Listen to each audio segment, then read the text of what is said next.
Hi there, I'm Aussie Villain. Welcome to episode 6 of our Arsenal save as we look to win the Champions League with the club for the very, very first time. And since last episode where we smashed Milan, didn't we? Smashed them 4-0 and then we smashed Crystal Palace as well just for 10 goals we scored last episode. It was absolutely incredible. Then we had a little bit of a, let's say, a momentary lapse, shall we say.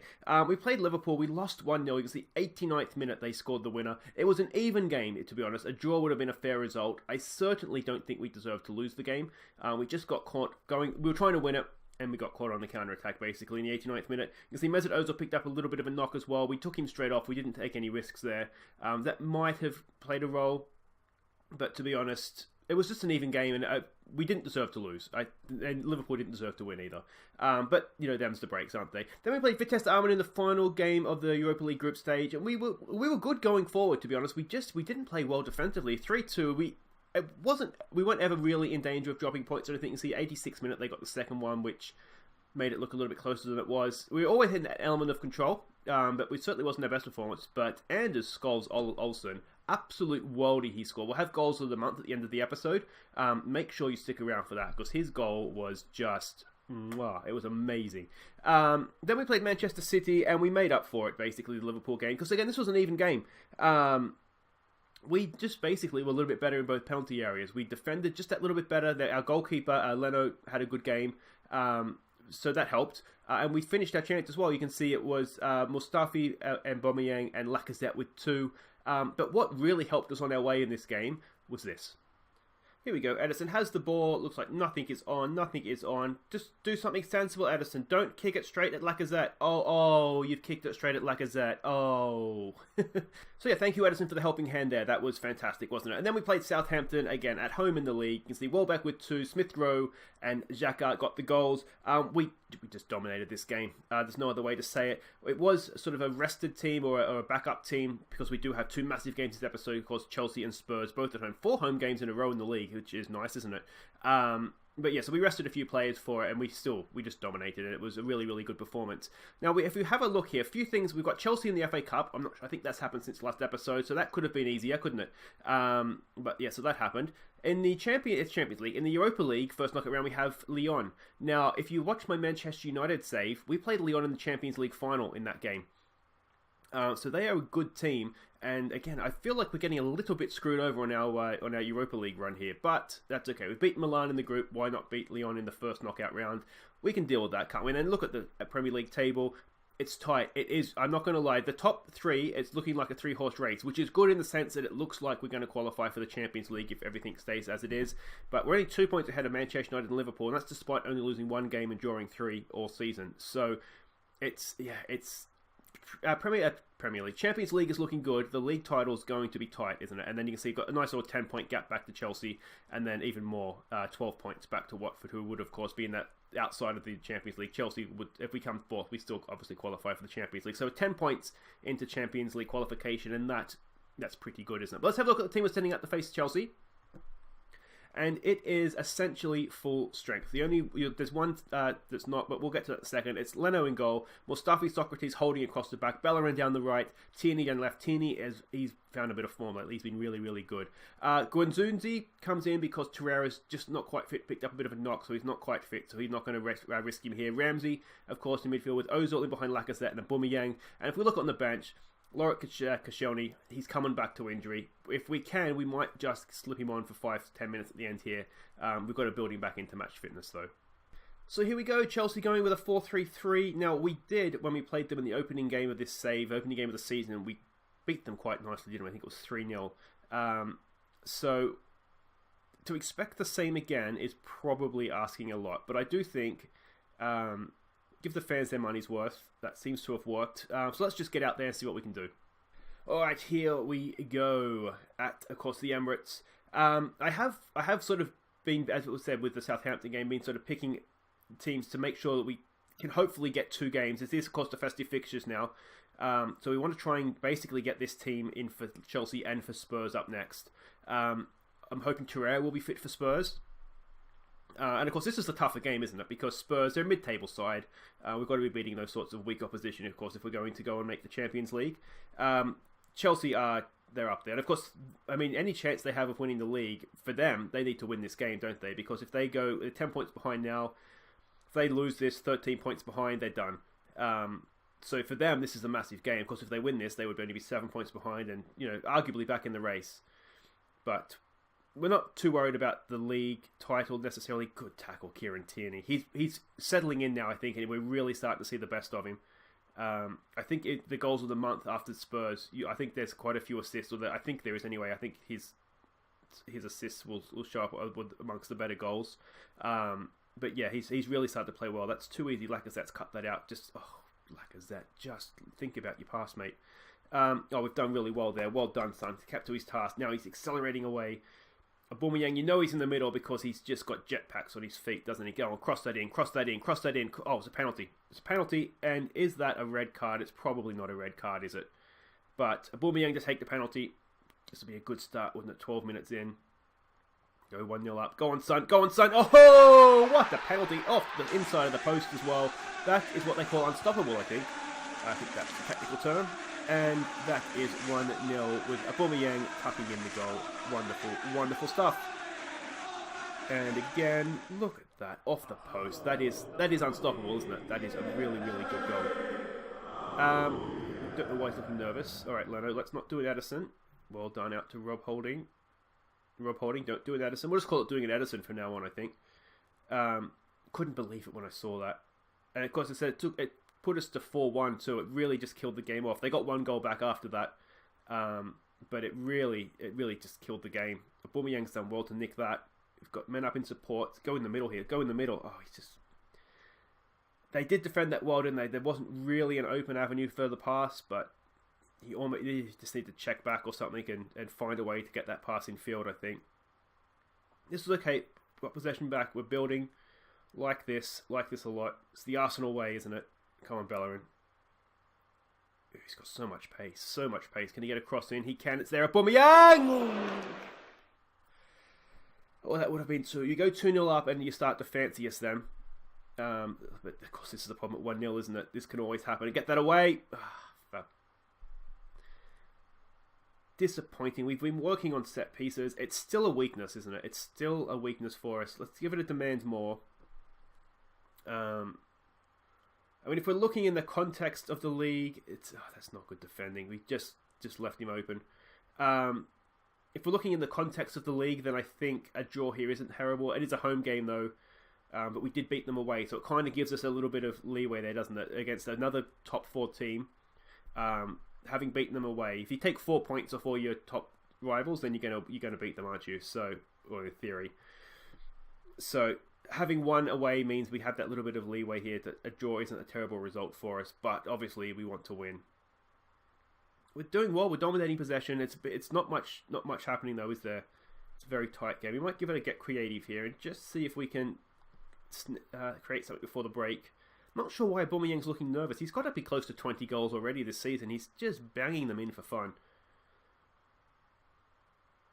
But they're nervous or motivated. That's not a bad half. It's just that one lapse of concentration, and that has cost us. I'm going to say I'm not happy though, because match ratings there aren't fantastic. We'll tell Aubameyang. I don't know why he's nervous. There's more to come, mate. I don't get that. We will tell Guanzani here not to get a second booking. I haven't played him in the ball-winning midfielder role before, so I'm not 100% sure if I can trust him or not. We do have Granit Xhaka on the bench, but I mean, I know what he's like in real life, so I do not want him as a ball-winning midfielder. I'm wondering if we could maybe play someone in there as just a defensive midfielder.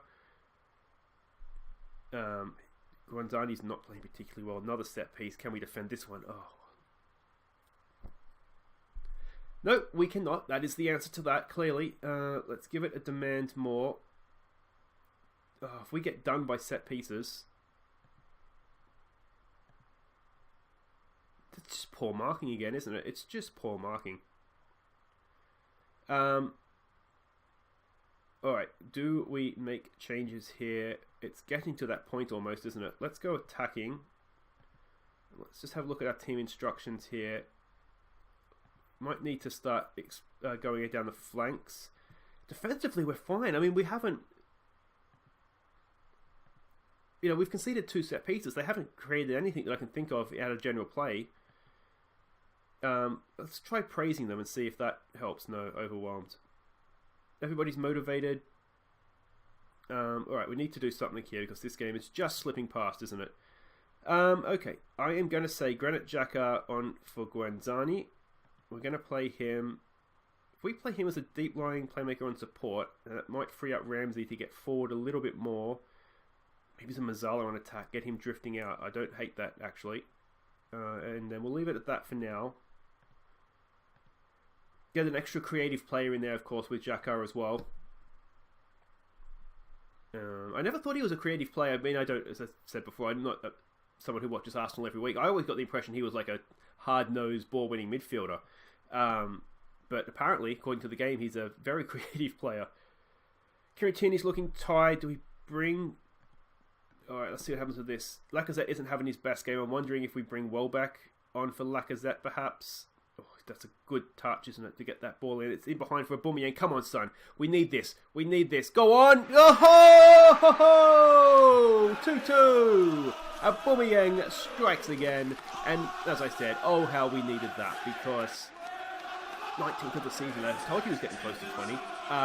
Yeah, look at this. This touch from Bellerin, that sets up that whole goal, doesn't it? Because, yeah, if he loses that there, then we may well find ourselves 3-1 down. And Aubameyang... What a finish that is. Just calm, puts it away. Would have been a very easy goal to miss that one, wouldn't it? Alright, let's wait for this. Let's look to make some changes here now. Do we stay on attacking? Oh, I feel like we should, but I'm going to try and be sensible, and I don't like being sensible, but we're going to try it and just see what happens. So we'll put him on. I don't understand why Mesut Ozil's looking nervous. If he is looking nervous... Let's save him for Spurs. Let's bring Mkhitaryan on. And see what happens with that. Alright, come on boys. Can we snatch the winner here? Oh, if we concede another set, it's not really a set piece, is it? It's a throw. Come on, get in front of that. Get in front of that. Too much space. That should have been a goal, shouldn't it? It should have been a goal. Let's tell them to get creative. Oh, hit concentrate. That's not what I wanted to tell them. Not what I wanted to tell them.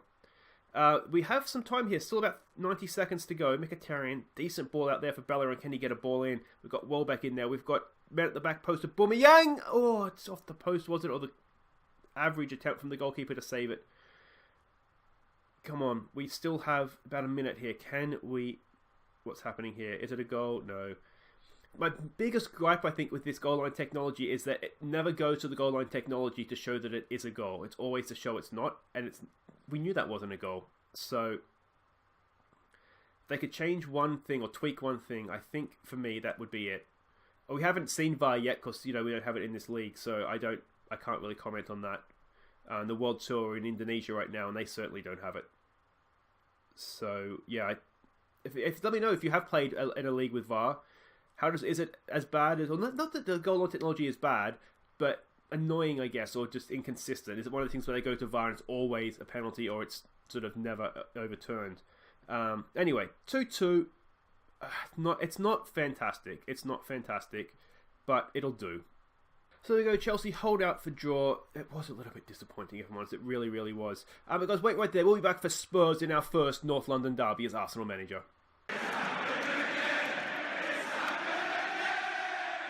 I'm Charlie Braithwaite for Aussie Villain Fan TV outside the Emirates Stadium in the build-up to the North London derby against Tottenham. Let's see what the fans have to say.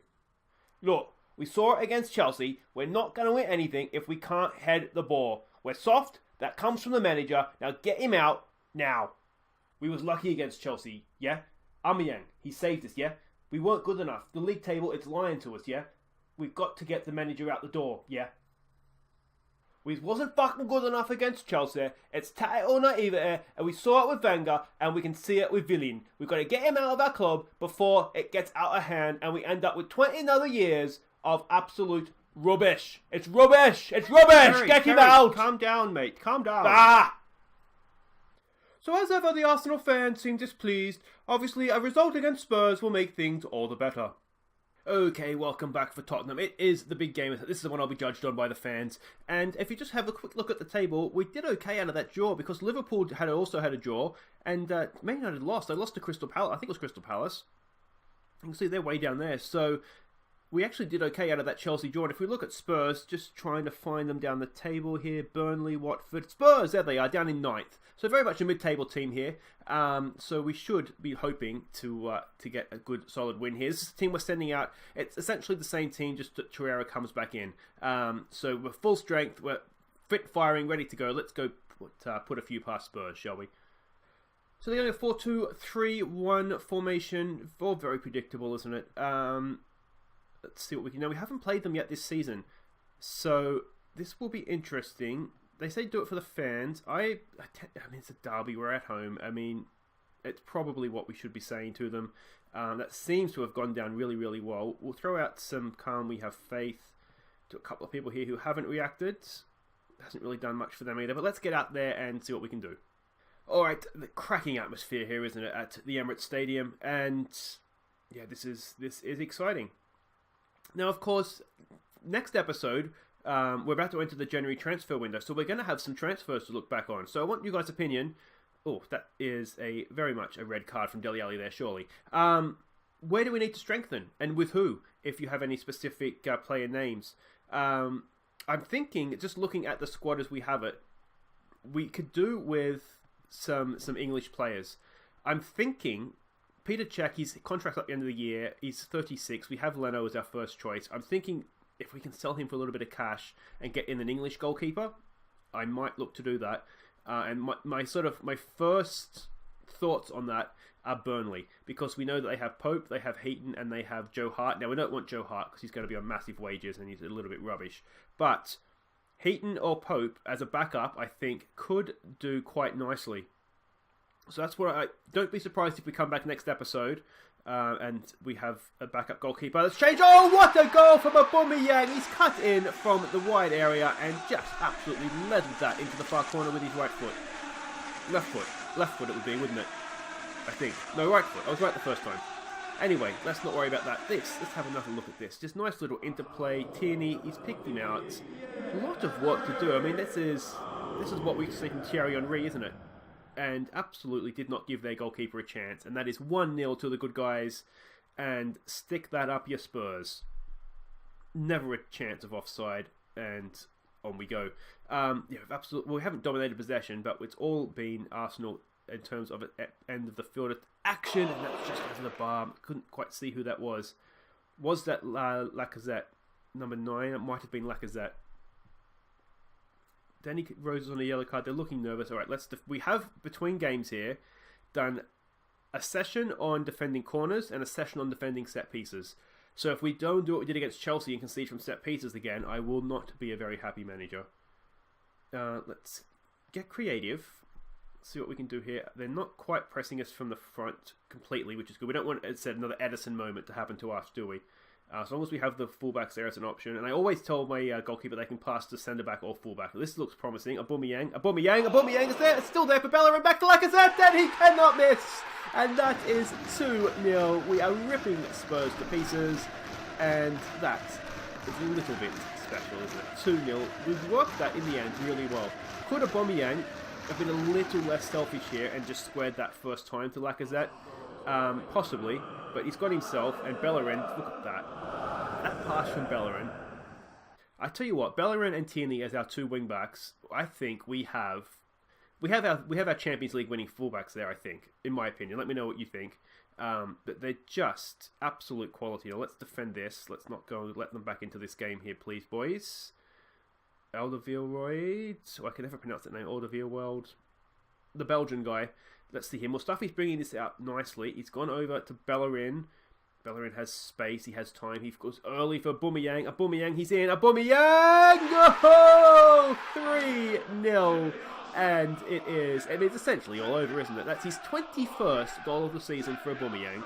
And we are, it's Boxing Day. We're just past Christmas. He's on track for 40 goals this season. That is insane. Absolutely insane, the level of, or the rate, I should say, of which he is scoring. What is I wonder what the most league goals in a campaign is for Arsenal. Now, I got excited last episode with Welbeck with 4 goals, if that was a record, and the record was 7. Wasn't even close. So sometimes back in the day, you get, some of these wonderful seasons, but, I mean, it's got to be over 40, doesn't it? I don't know if that was league goals or not, but then it's probably not 21 league goals for Aubameyang. No, he doesn't play in Europe, so that probably is mostly league goals. Here's the chance for a hat-trick. Aubameyang! Ooh. I think it was a hat-trick. He got the first one, didn't he? Yeah, he did. He cut in. Henry would have got 40 at least once. Oh, over 40. So, I mean, but just even the fact that we're mentioning Aubameyang in the same sentence as Henry tells you what a season he's having. And of course, he's got to keep it going too. We can't just assume that that's going to happen. But yeah, I think what is the most I've ever had a striker score in a season? I remember an older version when Ibrahimovic was at Juventus, and I always play as Juventus back from when they got relegated down to Serie B. It was sort of that era, I think, maybe a season or two before. I always play, whenever I used to play in Italy, I always used to play as Juventus because they were my favourite team, because I used to like Del Piero. Well, anyway, let's get beside the point here. I think the main thing is just tell him here is don't get complacent. We might do that assertively. And we'll just get back out there. But anyway, so Ibrahimovic in that Juventus team, he got over 40 league goals, I'm sure. I can't remember exactly. We're talking, 2008 or something now. So it's 10 years ago. Jeez, I'm getting old. But I don't remember getting many guys go over 40. Maybe back in the old Football Manager, like late 90s, when you used to get Robbie Keane and Ibrahim Bakayoko, and they'd score like absolute crap tons of goals. But yeah, I don't remember getting many over 40. That's for sure. And Aubameyang is on track for that. It's my long-winded way of saying Aubameyang with the hat-trick. That is 22 for the season now. And he's looking more and more like a sure thing for the 40 goals now, isn't he? Now, what's the Premier League record as well? Suarez, I think he got that a couple of years back, didn't he, at Liverpool? Too easy. Just pulled off the man. They didn't go. It looks like Danny Rose, actually. Just off of height. Oh no, it's harsh. He's on the post. It wasn't who we lost. So he'll be going close to even a Premier League record at this rate. Let's look to maybe rest some players here. Kieran Tierney's on a booking. He's looking tired. And we do, of course, have Kolasinac back fit on the bench. So it's a good opportunity to get some minutes back in his legs as well. And I'm thinking it's probably a good game to bring Koscielny back, isn't it? Given, we're just 4 goals up against Spurs. So let's do that. Let's bring Koscielny on. Hopefully he won't break down. His long-term future is going to be in place of Rob Holding. So we'll make that change there and sort of see how this back 3 looks. Because they will, I think, going forward the rest of the season, assuming that everybody stays fit, I'd like to think that they'll be the 3 for us. If we have to make another sub, just because we can, I think Danny Welbeck on for Lacazette, whose condition has just... Oh, actually, no, we might do Bellerin since he's booked as well. So we'll do Lichtsteiner for Bellerin. There we go. And this, guys, is just a dismantling of Tottenham Hotspur. Can we do 5? Go on, Torreira knocks it in. It's in the mixer. It's down for Socrates, and we can do 5. What is the biggest win in the North London derby? I mean, Arsenal used to pound them like this on a regular basis, but 5-0, that has got to be getting up there now, doesn't it? This is... The boys at Arsenal Fan TV, Aussie Villain Fan TV, they're going to be happy after this one, aren't they? Rightly so, they were a little bit sceptical after that Chelsea performance, but I think they'll be happy. Terry particularly. He's a very angry man, Terry. I don't quite understand what his problem is, but, each his own. Oof. Almost gave one back. We want the clean sheet now, don't we? I mean, we want 6 goals as well, but 5-0 sounds better than 6-1, doesn't it? Can we defend this corner?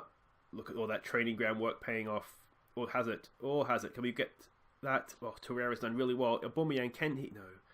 Just had visions of a long ball over the top and Aubameyang running onto it. But he's got his hat-trick. He's done well. This is probably it. Can we sneak one before the whistle blows? It doesn't look like it. I mean, we're okay with that. There it is. That's how you do that, boys. That is how you teach Tottenham how to play football. We can only be happy with that. It can only be a passionate, well done, and on we go. So 5-star Arsenal triumph. Pochettino, he was talk of him getting sacked before the game.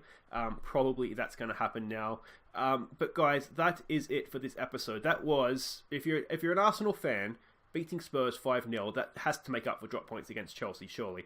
But 4 points from the episode, I'm pretty happy with that, I'll be honest. But if you have enjoyed it, do make sure you hit the like button. If you're new to the channel, welcome. I did just hit 500 subscribers, which, guys, blows my mind. Thank you so much for everyone who's subscribed. And please do, if you haven't already, do that. And make sure you keep coming back, because as I said, it's just humbling to have that many people subscribe.